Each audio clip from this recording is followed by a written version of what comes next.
Ladies and gentlemen, the 45th and 47th President of the United States, Donald J. Trump.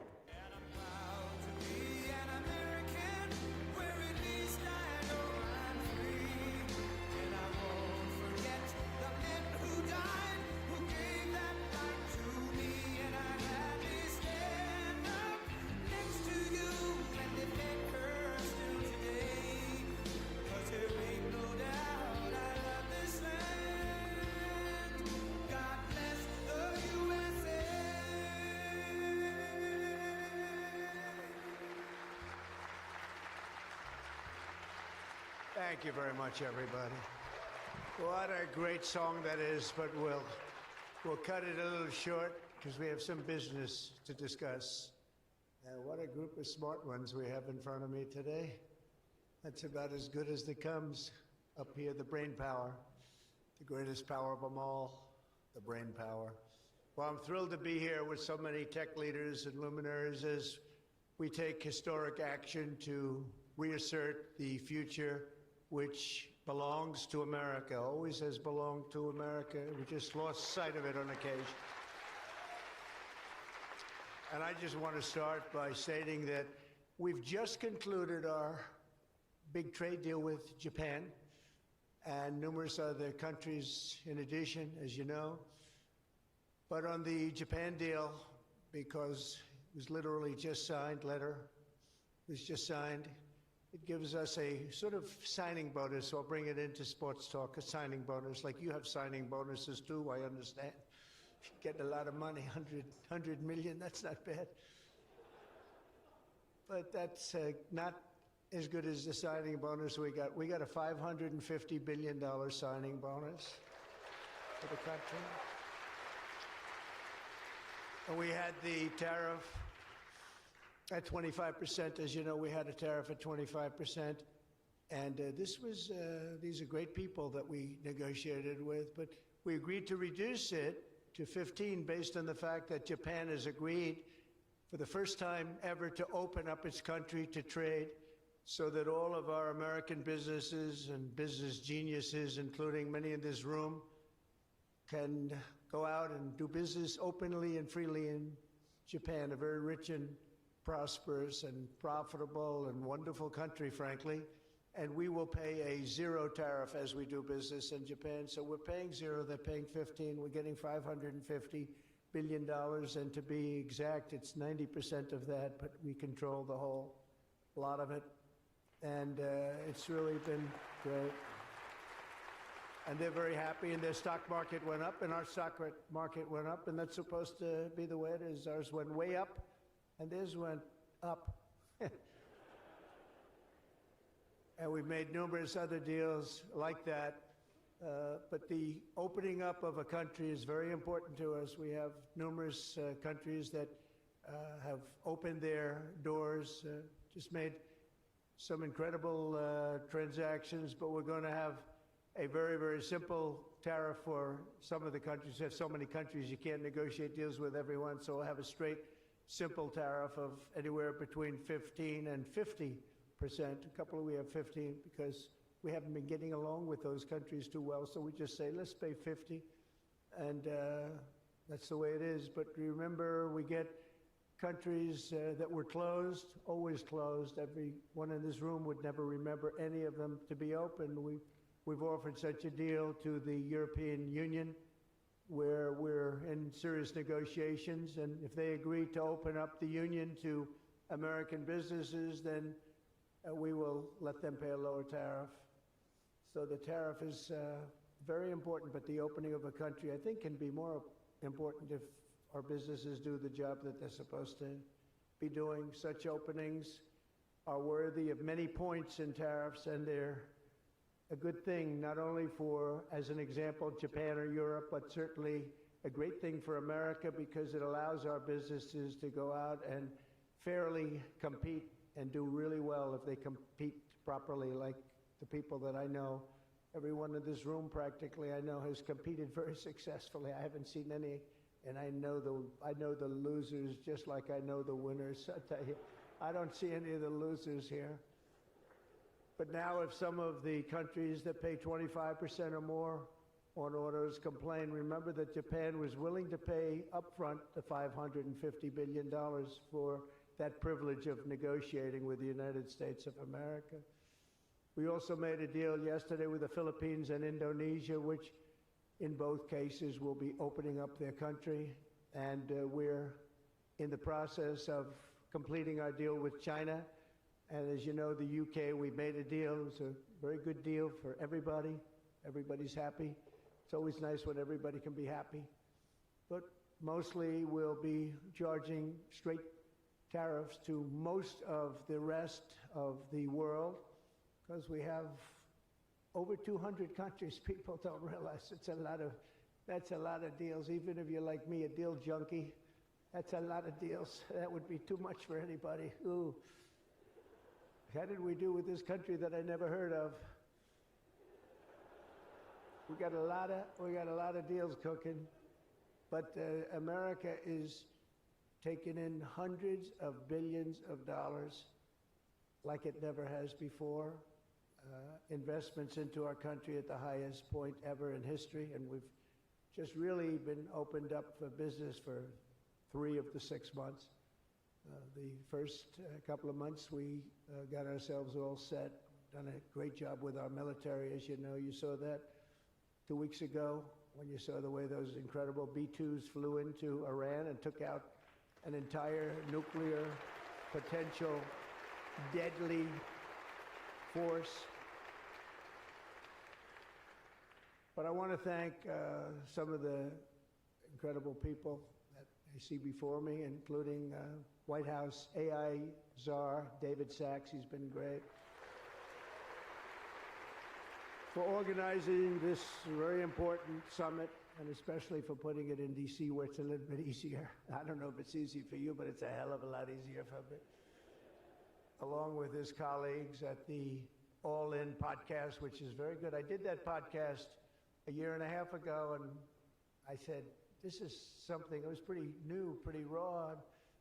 Everybody I knew saw that podcast. I said, well, he's got something pretty good. Who is that guy? He's a smart guy, by the way. I think if I ever get in, which at the time people were saying I had a shot, not as good a shot as it turned out. We won in numbers that nobody believes. We won every swing state. We won by millions and millions of votes, winning the popular vote. We won with the districts, as they would call them, 2,750 to 505. And that's why the map is almost completely red, except for a couple of little blue areas on each side of it. But it was a great experience, frankly, for me, and hopefully it's a great experience and been a great experience for our country, because they're saying we had the greatest 6 months that a president has ever had, the opening 6 months.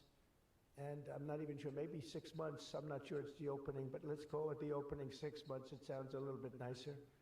I want to also say hello and thank to Chamath and his wonderful wife, Nat. Thank you very much for being here. Thank you very much. It was great seeing you again. Great couple. David Friedberg and even, as we know, Jason Calacanis. I say even. Thank you, Jason. Thank you, Jason. I appreciate that. Yeah, he's a good person. Thanks as well to the Hill and Valley Forum and our future Undersecretary of State, Jacob Hellberg. Good work. Good. Stand up, Jason. Good. I met him a year and a half ago, and I was very impressed. I said, let's bring him in. We bring in a lot of smart people. And David's been unbelievable as the job he's doing. Along with Secretaries Doug Burgum, who's been incredible. Doug? Thank you. Thank you, Doug. Great job. He's producing low-cost energy. We're down to $64. I want to get it down a little bit further if we can. I don't know if the oil companies love that or not, but we want to have very inexpensive electricity so that you can power up the plants, because you need more electricity than any human beings ever in the history of the world. When I heard what you really need, I said, you got to be kidding. Double what we produce right now for everything, right? I don't know, you're going to... Jensen, you're going to have to explain that to me someday, why they need so damn much. Could you do with a little bit less? My father always used to say, turn off the lights, son. But you guys are turning up the lights. I want to thank Howard Lutnick for doing a terrific job. He was involved in the big deal that we just completed with Japan. Howard, wherever you are, Howard. Where is Howard? Hi, Howard. Great job you did. Appreciate it. Really, that was an interesting negotiation, wasn't it? These are tough people. These are good negotiators, I will tell you, Japan. But they love their country, and they do what's right for their country. I want to thank Chris Wright, if Chris is around. Chris is here, because he's helping with the tremendous energy success that we're having. We're having tremendous energy success. We're the biggest. We have more energy than anybody else in the world. Nobody knew that until I came along, but we have more energy than anybody else in the world. We're making incredible deals on energy, including deals in Alaska. Well, we that's the mother lode, that's the big one, and we're making deals with various Asian countries that need it, and it's actually hard to believe, you don't think of it, but Asia is very close to Alaska, relatively speaking. It's not the closest, but it is pretty much the closest when it comes to oil and gas and energy, and we're making some incredible deals, and I want to thank Chris. Chris is fantastic, works in partnership really with this gentleman who's the head of you've got the land and he's got the energy, right? But they formed a great partnership, Doug. So that's one of the greatest partnerships I've seen in a long time. They work hand in hand and they have done a great job. Administrators, Kelly Loeffler, I think, is here. Kelly, thank you very much. Hi, Kelly. Thank Kelly. And probably the most important man in the room, and I say it in all sincerity, more important than Doug and Chris and all that energy they're producing. He's a man that produces fast permits on the environmental impact statements. He gets them done. I said, Lee, you have 1 week for nuclear, and you have a couple of days for oil and gas, okay, for the approvals. And we kid, but you know, he really is. He's knocking them out fast. He's knocked out a lot. A lot of you guys have started your plants already, and you've already had your approvals. So where's Lee Zeldin? Is he here? He is so great. This guy, he is so great. That's why he has a slightly better seat than I gave to Doug, you see? He's doing a fantastic job in a lot of ways, but he's doing a great job, and he's getting fast permits, and safe and good and everything else, but he's moving them along rapidly, already given some. And you know, one of the most exciting things we'll talk about in a second is the fact that you're going to build your own electric producing plants when you build whatever you're building. And it's different things, including automobile factories, which are going up all over the place. You'll see them starting soon. They're moving into our country because of the tariffs, because they don't want to pay the tariffs. They're moving into our country at a record speed. But the ability to build your own electric plant, not having to rely on a 100-year-plus old grid. And then if you have electric capacity extra, you're going to sell it into the grid, make some money, but you'll sell it right back into the grid. Director of the Office of Science and Technology Policy, Michael Kratsios. Michael, thank you very much. Thank you, Michael. As well, it's supposed to be taking a vote right now, a big vote. Senator Ted Cruz. Is Senator Cruz here? Oh, look at my senator. Why aren't you voting? I think we lost David McCormick, who's voting. So is David here? Because you're supposed to be voting, Ted. I don't know. I'll tell you what, this man works hard. Ted works hard, and he works good. And a very special thanks to some of the top industry leaders here, including somebody that's amazing. I said, look, we'll break this guy up. This is before I learned the facts of life. I said, we'll break him up. They said, no, sir, it's very hard. I said, why? I said, what percentages of the market does he have? Sir, he has 100%. I said, who the hell is he? What's his name? His name is Jensen Huang, NVIDIA. I said, what the hell is NVIDIA? I've never heard of it before. He said, you don't want to know about it, sir. I figured we could go in and we could sort of break him up a little bit, get him a little competition. And I found out it's not easy in that business. I said, supposing we put the greatest minds together, they work hand in hand for a couple of years. He said, no, it would take at least 10 years to catch him if he ran NVIDIA totally incompetently from now on. So I said, all right, let's go on to the next one. And then I got to know Jensen, and now I see why. Jensen, will you stand up? What a job. What a job you've done. Man. Great. He's a great guy, too. Lisa Sue of AMD. Lisa? Lisa? Thank you. Congratulations. Great job. Sham Sanikar of Palantir. We buy a lot of things from Palantir. Where are you? Are we paying our bills? I think so. We just made a deal with the European Union where they're going to pay the United States of America 100% of the cost of all military equipment. They're going to ship it to the European Union, and then they'll distribute it, and much of it will go to Ukraine.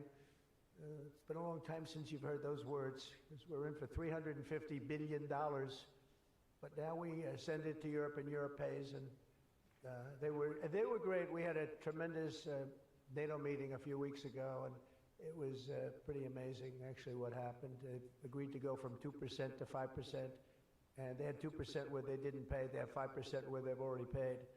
That's a big difference. That's trillions of dollars, actually, trillions.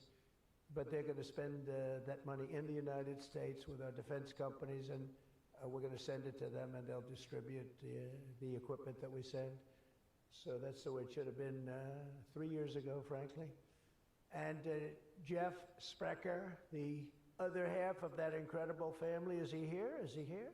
He's a fantastic guy, international, intercontinental exchange, and he's been a friend of mine for a long time, the husband of Kelly, who's really doing a good job. You are really doing a good job. Small business, which is actually big business if you add it all up, right? It's probably the biggest bank there is, but they call it small business, and she's done a fantastic job. Thanks, Kel. Say hello to Jeff. As we gather this afternoon, we're still in the earliest days of one of the most important technological revolutions in the history of the world. Around the globe, everyone is talking about artificial intelligence. I find that too. Artificial, I can't stand it. I don't even like the name. You know, I don't like anything that's artificial, so could we straighten that out, please? We should change the name. I actually mean that. I don't like the name artificial anything, because it's not artificial, it's genius. It's pure genius.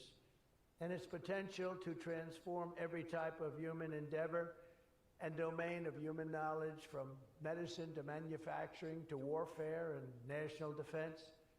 Whether we like it or not, we're suddenly engaged in a fast-paced competition to build and define this groundbreaking technology that will determine so much about the future of civilization itself, because of the genius and creativity of Silicon Valley. And it is incredible, incredible genius. Without question, the most brilliant place anywhere on earth. America is the country that started the AI race.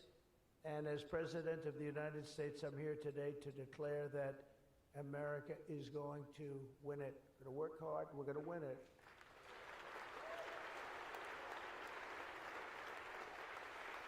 Because we will not allow any foreign nation to beat us. Our children will not live on a planet controlled by the algorithms, the adversaries advancing values and interests contrary to our own. We don't want to have contrary interests. We want to get along, and we'll get along with other countries. We're having a great relationship, as I told you, with those countries that we mentioned, with Japan and Indonesia and so many others. The European Union, we're getting along very well with China. A lot of respect for President Xi. We have a great relationship, and we'll see how it all works out. But we're getting along with countries it's really been pretty amazing, I will say that, and it's a good thing. It's a good thing, not a bad thing.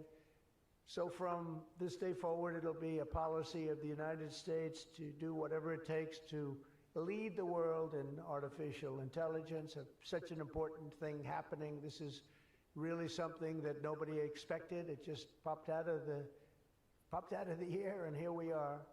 But we will defend our nation, our values, our future, and our freedom, and it will be really great. But what we really need to be successful is a very simple phrase called common sense, and that begins with a common sense application of artificial and intellectual property rules. It's so important. You can't be expected to have a successful AI program when every single article, book, or anything else that you've read or studied, you're supposed to pay for. Gee, I read a book, I'm supposed to pay somebody. And you know, we appreciate that, but you just can't do it because it's not doable. And if you're going to try and do that, you're not going to have a successful program. I think most of the people in the room know what I mean.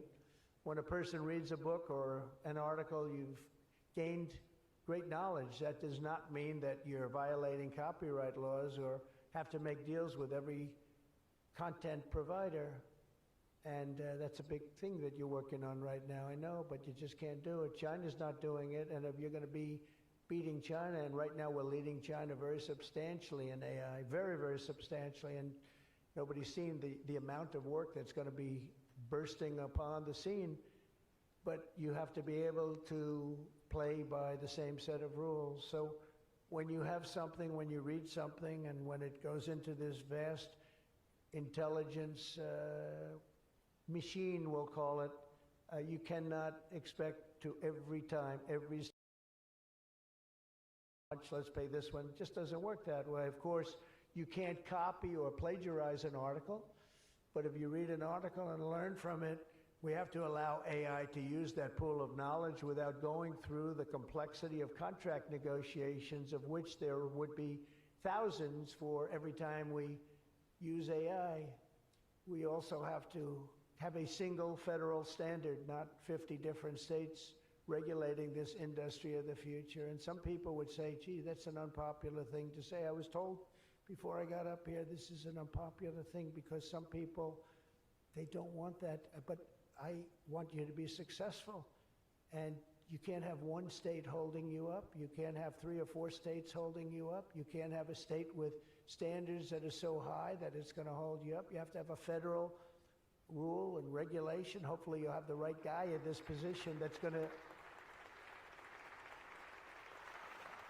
supplant the states. If you are operating under 50 different sets of state laws, the most restrictive state of all will be the one that rules. So you could have a state run by a crazy governor, a governor that hates you, a governor that's not smart, or maybe a governor that's very smart, but decides that he doesn't like the industry and he can put you out of business because you're going to have to go to that lowest common denominator. We need one common sense federal standard that supersedes all states, supersedes everybody, so you don't end up in litigation with 43 states at one time. You got to go litigation free. It's the only way. And we also have to watch Europe, Asia, and all foreign countries so that they don't make rules and regulations that likewise make it impossible for you to do business, and where you'd have to make everything in AI cater to them, because again, you'd have to cater to the toughest country or to the toughest state. You can't do that because it would ruin it. I just terminated all of the, as an example, California car emissions rules, which were a disaster. It cost them just billions of dollars as an industry, but thousands of dollars per car. The emission rule standard, because they were making the production of an automobile almost impossible and at a tremendously higher cost, much more expensive than it should cost, for very little gain, for actually, in my opinion, negative gain. The automobile was worse. Under this administration, our innovation will be unmatched and our capabilities will be unrivaled. And with the help of many of the people in this room, America's ultimate triumph will be absolutely unstoppable. We will be unstoppable as a nation.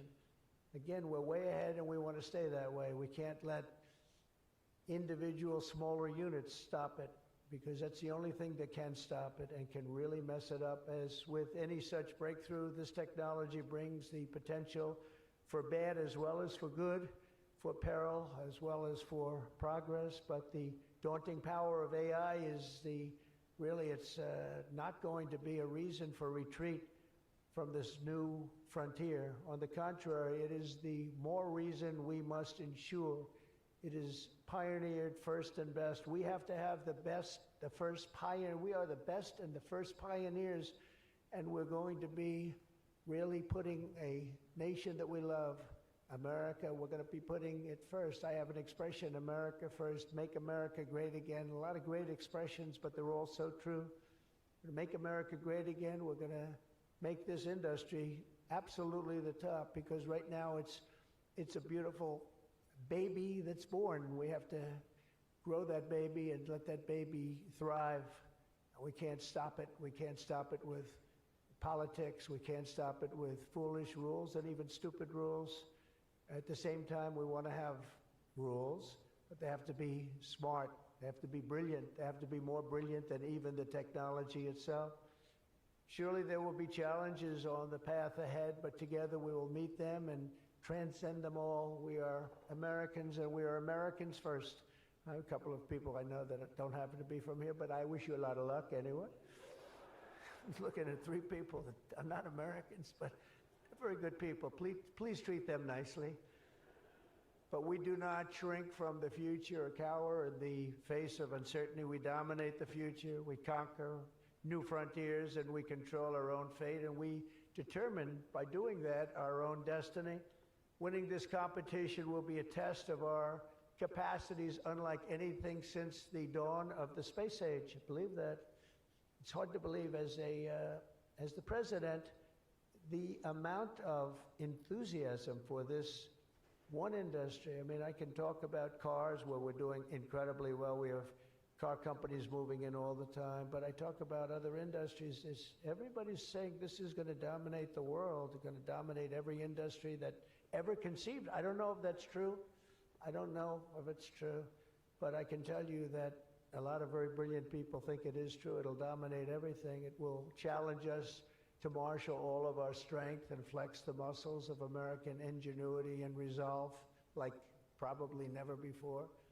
It will require us to blast through obsolete systems, cut through thickets of regulation. We've got to get rid of some of the regulation, but we want good regulation and rebuild the industrial bedrock of our country. And perhaps most importantly, winning the AI race will demand a new spirit of patriotism and national loyalty in Silicon Valley and long beyond Silicon Valley.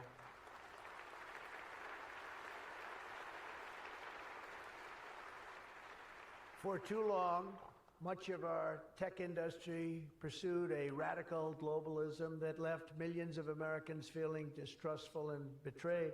And you know that. Everybody knows that. Everybody in this room certainly does. Many of our largest tech companies have reaped the blessings of American freedom while building their factories in China, hiring workers in India, and slashing profits in Ireland. You know that? All the while dismissing and even censoring their fellow citizens right here at home.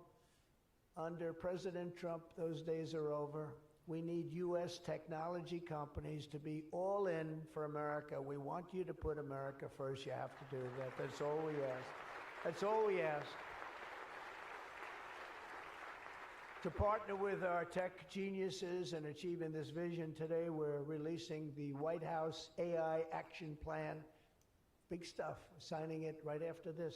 In fact, I see it sitting right there. Maybe I should just sign it right now. Who the hell has to make the rest of this speech, right? But here are the pillars of the strategy. First, my administration will use every tool at our disposal to ensure that the United States can build and maintain the largest, most powerful, and most advanced AI infrastructure anywhere on the planet. America needs new data centers, new semiconductor and chip manufacturing facilities, new power plants and transmission lines, and under my leadership, we're going to get that job done, and it's going to be done with certainty and with environmental protection and all of the things that we have to do to get it done properly. Virtually all of these large capital investments can be and should be made by the private sector, and they want to do that. They just want to be able to do it. But for that reason, America must once again be a country where innovators are rewarded with a green light, not strangled with red tape so they can't move, so they can't breathe, and that's not going to happen. You're going to see things that you've never seen in this country before. So often, and I've been watching for many years, I've watched regulation. I've been a victim of regulation. A zone change that takes 6 years for a building in Manhattan or whatever, but I was good at zone changes, but it took a long time. By the time you got the zoning, the market changed. You didn't want to build the building. You say, well, but in some cases that made you lucky, didn't it? Huh? In some, not too many people understand that in this room, but in some cases, waiting for that approval as the market collapsed was a good thing, not a bad thing. But it's time to reclaim our heritage as a nation of builders, and that's why, upon taking office, I signed a historic executive order directing that every one, and this is so important, for every new regulation, 10 old regulations must be immediately eliminated. So we have old regulations that clog up the books that don't even mean anything anymore. You know, in my first term, I had more regulation cuts than any president in history times 4, and that included two-term presidents where you're talking about 8 years. We had more than any other president, and I think we may even top it this year. We may very well be able to top it during this period of time because you're really, you are a regulation-prone group, and we're looking to get those regulations out of your way so you can use your genius. Earlier this month, we also enacted the largest tax cuts in American history when I signed the One Big Beautiful Bill into law. And I think the most important thing in the whole tax cut in terms of pure economics, and I think one of the reasons that my first, we had the most successful economy in history during my first term, and I think this is going to blow it away. So far it is, and I think this is going to blow it away. But the reason we had was I had expensing at 100%. And what we did is we included 100% in this bill, expensing for all capital expenditures, including investments in factories and equipment and structure. Structure wasn't included last time, so even structure, and you're able to write it all off immediately. That's the biggest thing, not 38 years, not 42 years, you're able to write it all off immediately. And this time we've made it for 10 years, not for 1 year. We've made it for 10 years, so you have a much longer period, but I'd say get out and take advantage of it. I think that's one of the reasons that we had such an incredible success with the first tax cuts. And one of the things that this bill does is it extends the first tax cuts and makes them permanent. And in addition to that, we were granted other taxes like no tax on tips, no tax on Social Security, no tax on overtime. A lot of great things. One of the things that I mentioned, not so pertinent here, but if you're in the automobile business, it's pertinent. I said, why is it that people like us always are looking for expenses and deductions, and people that buy automobiles that really have to go out and borrow money to buy a car, why aren't they allowed to deduct the interest on their loan to buy a car from their income tax? And we got it approved. We got it approved. And that is such a big thing. And I think that's going to be such a big thing for the automobile industry. We're going to be making more cars. Within a few years, we're going to be making more cars than we made in the very beginning, in the super prime. We lost almost 50% of our automobile business to Mexico, Canada, and various other places, as you know, in Europe and in Asia. And now we're getting it back. We're getting it back in record numbers, and I think we're going to be topping any amount. In a few years, we'll be making more automobiles than we've ever made in the history of our country, including what I call prime time.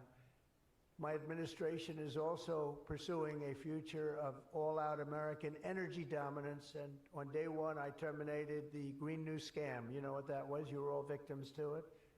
Perhaps the second or third greatest scam in the history of our country. I would say the first was Russia, Russia, Russia, and we had a couple of others too. But the Green New Scam was one of the greatest. It's so ridiculous what they've made you do. The carbon footprint. They talked about the carbon footprint, and then Obama hops onto a 747 Air Force One and flies to Hawaii to play a round of golf and comes back. What about the carbon footprint? No, we didn't like that. And what Biden has done is absolutely terrible. He made it impossible, almost impossible for people to do business, not even talking about the border, where millions and millions of people flowed into our country, many from prisons, from jails, from gangs, from mental institutions all over the world. No, we're not doing that. We have to get them out. We've got 11,888 murderers, many of them committed more than one murder. Many of them, more than 50%, committed more murders. We're getting them out of our country, or in some cases they're so bad, we're not getting them out. We're having to lock them up because we don't want them ever to come back, no matter how good we're doing. Last month, you probably read, we had 0 people enter our country illegally. And over the last number of years, you'd have hundreds of thousands, literally hundreds of thousands of people a week pour into our country, totally unvetted and unchecked. And what the hell were they thinking? What they've done to our country is so sad, and we can never forget it. But we're unleashing all forms of energy, including natural gas, oil, and clean, beautiful coal. I instructed my people, in the form of Chris and Doug in particular, you are not allowed to say the word coal without saying clean, beautiful in front of it. You can only say clean, beautiful coal. It's a little embarrassing because we had somebody making a speech the other day, right? And he mentioned the word coal about 30 times because that was the subject. And he kept going clean, beautiful. I wanted to say, okay, just take it easy. You could just, got a little bit crazy, right, Doug? But it's, you know, China's using it. They're building now 57 big power plants, all fueled by coal. And we have to compete, we have to win, and we're going to have clean, beautiful coal, but we have more coal than any. We have more anything in terms of energy than anybody, oil and gas. We also have more coal. In May, I also signed an executive order to rapidly begin construction of safe, reliable nuclear reactors. That's a big thing now. And many of you are going to be using nuclear. You know, I had problems with nuclear. I saw some of the things, but what they've done with nuclear is like what you've done with AI and other things. It's incredible, actually. It's long-term, it's inexpensive, it's safe. What they've done is really amazing. So we opened up the industry, very strict rules, but we opened up the industry, and some of you are going to choose nuclear over oil and gas or whatever it might be. Under the last year of Biden, China added 11 times as much power generation capacity as did the United States. Can you imagine that 11 times? Under the Trump administration, we will be saying those very famous campaign words, drill, baby, drill, and build, baby, build. And we will be adding at least as much electric capacity as China. We think we're going to catch them and maybe even have something a little bit extra. They're going very rapidly, but so are we. And we'll be doing at least as much, and every company will be given the right to build their own power plant. So when you build, you can build your power plant with it, and you are essentially going to become your own utility. It's a utility to yourselves.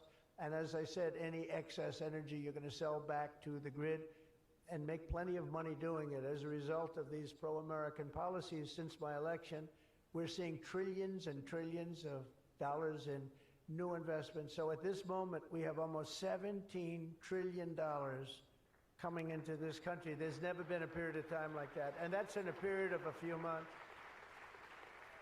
In a few months, Meta, Amazon, Google, Microsoft are all investing $320 billion or more in data centers and AI infrastructure this year. Those companies are really, they're really going at it, and they're very smart people, very good people. I got to know a lot of them. You know, I didn't like them so much the first term when I was running. I wouldn't say I was thrilled with them, but I've gotten to know them and like them. And I think they got to like me, but I think they got to like my policies maybe much more than me. NVIDIA has committed $500 billion over the next 4 years. Thank you, Jensen. I'm sure that'll be a good investment. If you're doing it, it's good. Thank you very much. It's a great statement. Last week, I was in Pennsylvania as 20 companies announced $92 billion with David McCormick, senator, great guy from Pennsylvania. $92 billion in energy and data center projects, including what will soon be the largest natural gas power plant anywhere in North America. They're going to town. It's already under construction, the largest in North America by far. For decades, we had leaders who spent their time focused on building up foreign nations. Under the Trump administration, we are going to have leaders who are going to build up our nation. This colossal investment in AI infrastructure and many other industries, for that matter, such as automobiles and so many other things, will also create thousands and thousands of great-paying jobs, the kind of jobs we want, including lots of blue-collar jobs. And you know, our numbers are very good right now, but wait till you see these numbers in 2 years from now. It will mean higher wages and more opportunity for millions of energy workers, HVAC technicians, engineers, electricians, and the hardworking citizens who make our country run. These are great people that make our country actually run. To ensure America maintains the world-class infrastructure we need to win today, I will sign a sweeping executive order to fast-track federal permitting, streamline reviews, and do everything possible to expedite construction of all major AI infrastructure projects. And this will be done. You will get so good a service in so many ways, not only from Lee with the environment, but you need many other types of permits, and you're going to go so fast. You're going to say, well, wait a minute, this is too fast. I didn't expect to go this quickly. This is a problem. I may cause a problem in opposite, but including factories, data centers, and power plants of all kinds, the United States will have total industrial and technological supremacy. The second pillar of our action plan for AI dominance is to get the entire world running on the backbone of American technology, and I think that's very much happening right now, and I think it's going to happen. The last administration was obsessed with imposing restrictions on AI, including extreme restrictions on its exports. As you know, they made it very difficult to export. This alienated American partners and drove even our friends into the arms of China and other countries. That's why upon taking office, I repealed the so-called Biden diffusion rule. Can you imagine that? That crippled American AI exports, the Biden diffusion rule. I wonder who came up with that name, because he has no idea what it is. He had no idea what it was. He came up with a rule. I wonder who drew that one. I wonder, was that signed by the Autopen, I think, because they went to him and said, we're going to do a diffusion rule. Mr. President, what? What? It's okay, the Autopen will take care of it. It's one of the greatest scandals in the history of our country, let me tell you. Under my administration, we will maintain necessary protections for our national security, but we will never forget that the greatest threat of all is to forfeit the race and force our partners into rival technology. We're not going to do that. We're not going to do that. Okay? Not going to let that happen. That could be the end. When I traveled to the Middle East in May, every leader I met was thrilled to do business with American tech firms and with America, and they were all thrilled to meet me, believe it or not. It's hard to believe, isn't it? But they were. By the way, most powerful woman in the world is here today. Susie Wiles, stand up, please. Susie Wiles, Chief of Staff. She can take out a country with a mere phone call. No, they just voted her the most powerful woman anywhere in the world. She might be the most powerful person in the world, I think. But she's done hasn't she done a good job, though, huh? Good. But we're going to come home with trillions and trillions of dollars in deals, and that's the way it is. But the King of Saudi Arabia, I met three great leaders. I went to three countries predominantly. King of Saudi Arabia said, and I can say that Qatar and UAE, the leaders, brilliant guys, great people, they said the same thing. They said, you know what, that 1 year ago, your country was dead. It was a dead country. They were looking at China, they were looking at other places, but you had a dead country. And today, Mr. President, you have the hottest country anywhere in the world. They said that, and they meant it so strongly. And when I went to NATO 2 weeks ago, where we made the deal where they pay 5% instead of 2%, they said the same exact thing. They said, boy, I tell you what a difference it is. It's a year ago, you people were dead. We didn't think you were going to make it as a country. Today, you're the hottest country in the world. They all said it. All those leaders said it, 30 of them. So today, I'm signing another major executive order that will turn America into an AI export powerhouse.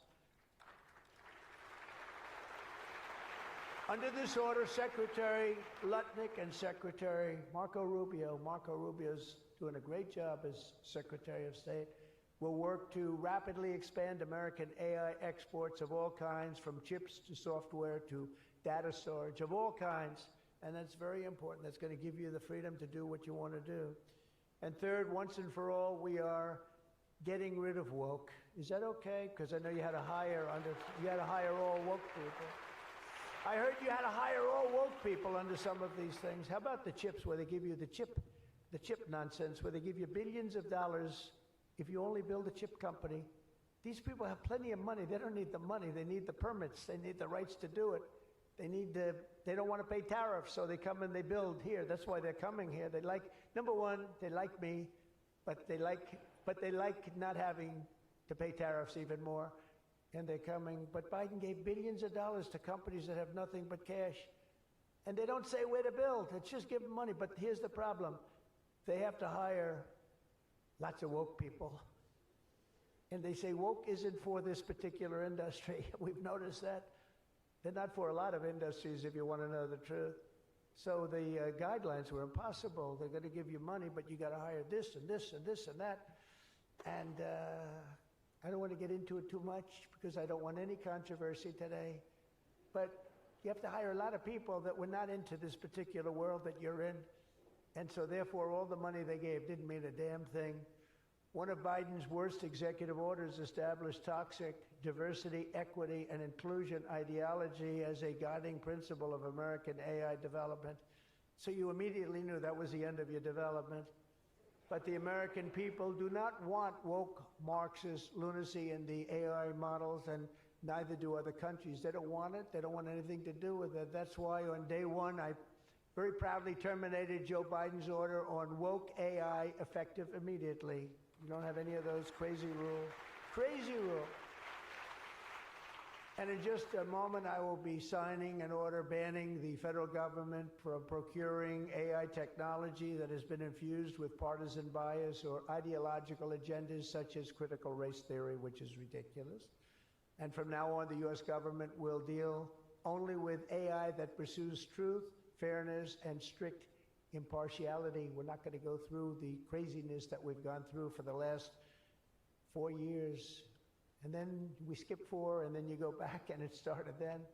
But it hung around a little while. Now it's not hanging around at all. Now it's actually very uncool, as somebody told me the other day. It's so uncool to be woke. I encourage all American companies to join us in rejecting poisonous Marxism in our technology. It'll be very interesting to see what's happening in New York, because they're actually thinking about electing a communist in New York. They like to call him a socialist. He's not a socialist. He's a communist. But don't worry, you're going to be okay. He still has to get his money from the White House, and that's not going to happen until he shapes up. But as an example, we are not going to allow men to play in women's sports. That's an example. That's one. And they say that's an 80-20 number. They say 80% would be against it. No, it's not 80-20. It's about 97-3. And I don't know who the 3 are. I've never seen anybody.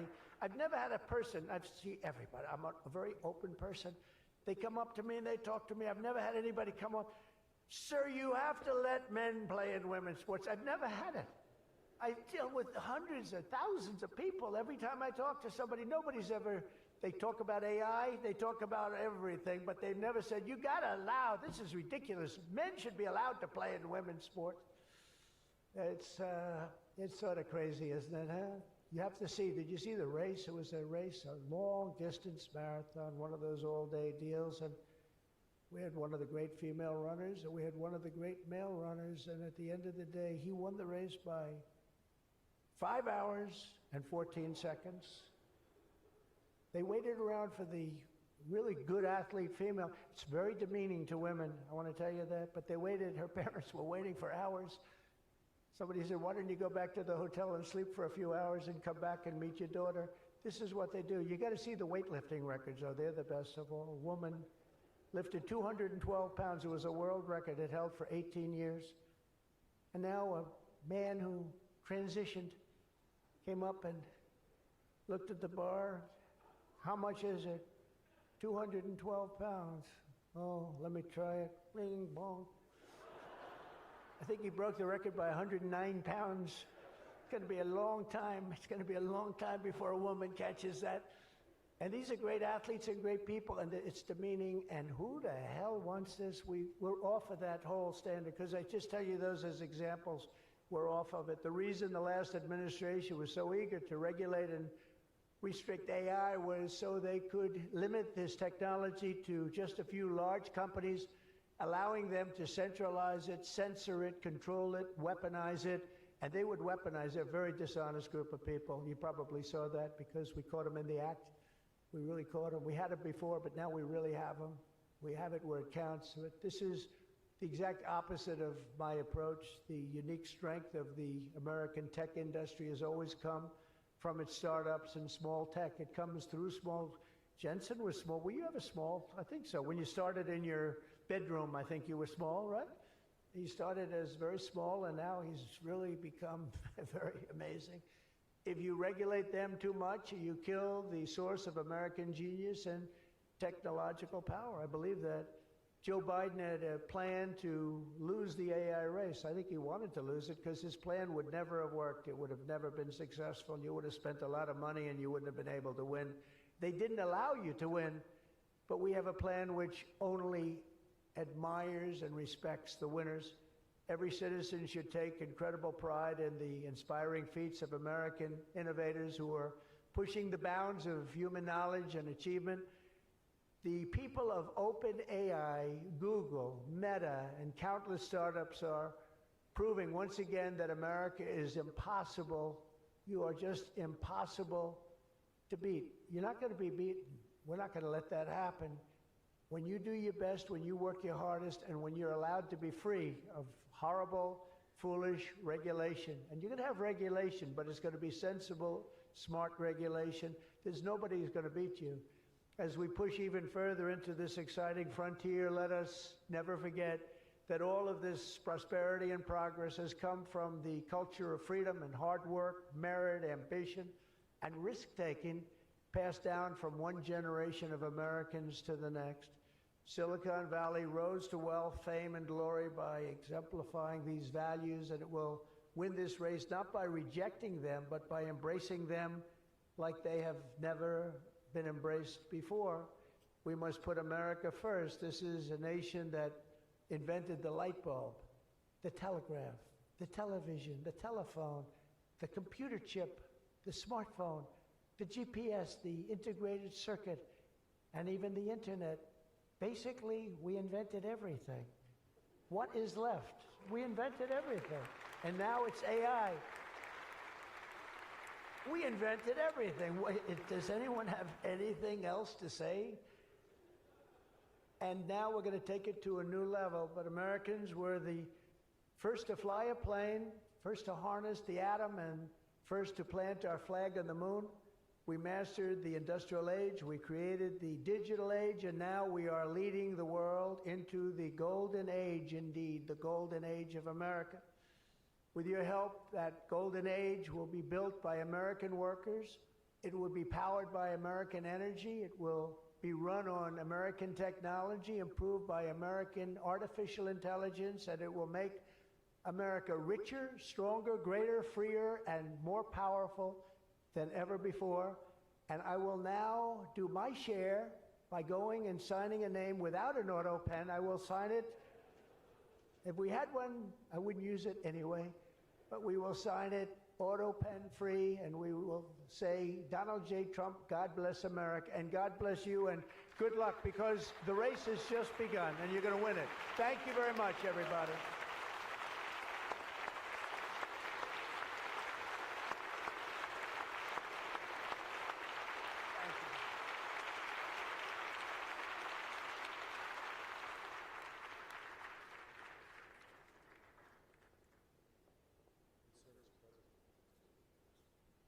Mr. President, the first executive order that we've prepared for your signature today relates to federal permitting for data center infrastructure. As you mentioned during your speech, this is a crucial issue affecting the entire AI industry. What this executive order will do is establish fast-track permitting and ensure that the federal government is working to get data centers approved and through the permitting pipeline as quickly as possible.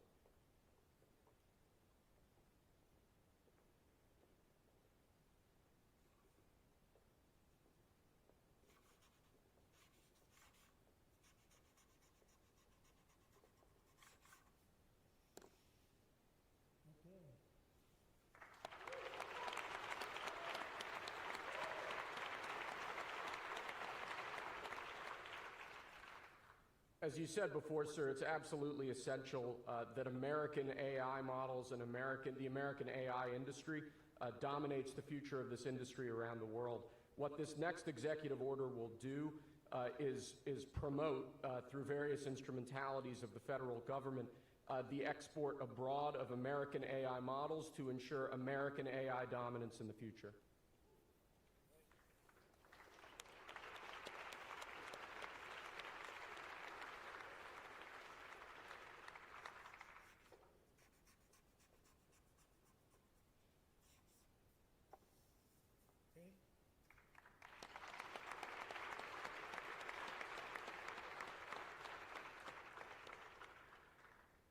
And lastly, sir, as you said in your speech, we don't want woke AI. We want AI models based on accurate information that give accurate information and accurate answers.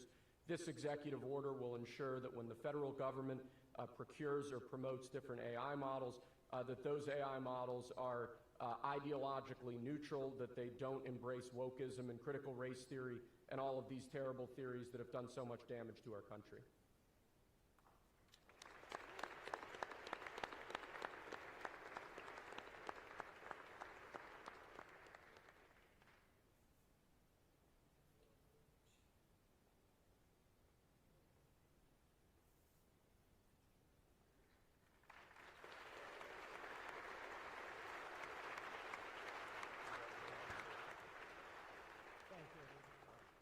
Thank you very much, everybody. Good luck. Good luck. Thank you very much.